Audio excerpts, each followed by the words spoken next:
In my opinion, narcissists are evil hypnotists who use dark psychological tactics to change your self-perception, your perception of others, and the world at large. Their primary goal is to establish maximum control over you.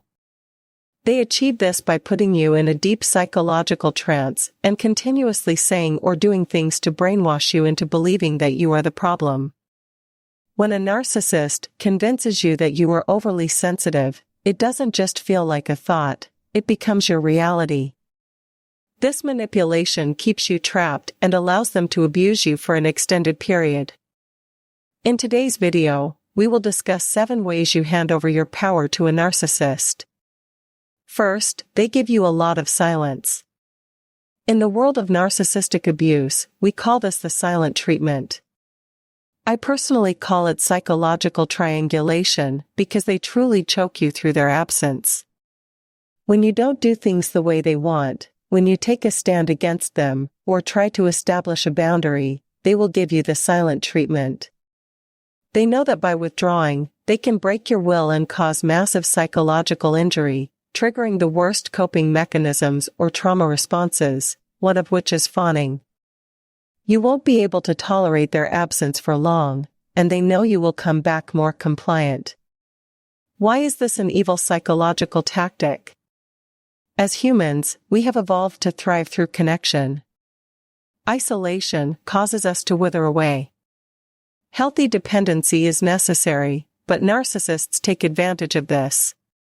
By abandoning you, withholding affection, or not talking to you, they abuse you to the point where you give up on your wishes and everything else, and you come back to them, more compliant. Second, they use hypersuggestibility. They repeatedly say the same things until you start believing them. Just like a mosquito bite becomes unbearable after numerous bites, your brain and body react similarly to a narcissist who constantly tells you things like, "You are making it up, it never happened," or "You're remembering it wrong." They keep saying it until it becomes your reality. If something is repeated often enough, people start believing it.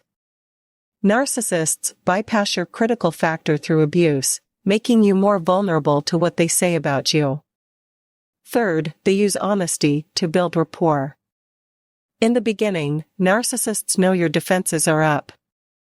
To win your trust, they demonstrate honesty. They know you will consciously and subconsciously test them, so they make it seem like they're a man of their word. They match their words with their actions, and only show up to not show up later. Once they win your trust, they start abusing and manipulating you subtly, breaking you down, and your brain isn't able to detect the abuse because it's preconceived that they are honest, truthful, and kind. Fourth, instead of using I, they use we. Instead of taking full responsibility for their actions, they use we to make you feel like you're both flawed. This subtle messaging makes you think you must have done something wrong to make them act the way they did. They make it seem like you both need to take responsibility for your actions, tricking you into thinking they can change, giving you hope and making you believe it's a normal relationship. Fifth, they indebt you with a lot of favors. Some narcissists, especially communal narcissists, use this tactic. They do things for you without being asked, give you gifts, buy you expensive stuff, and take you places, all under the guise of valuing you. They build you up to feel guilty so that when they make a big request later, you won't be able to say no. This manipulation is one of the most disgusting ways to trap somebody because it's not direct. They're not telling you you're crazy, they're being nice, but they're weaving their web around you, making you feel helpless later. These are the worst types of narcissists. Have you personally been a victim of any of these tactics? Always remember, the dynamics of a narcissistic relationship, whether parental or romantic, are extremely complicated.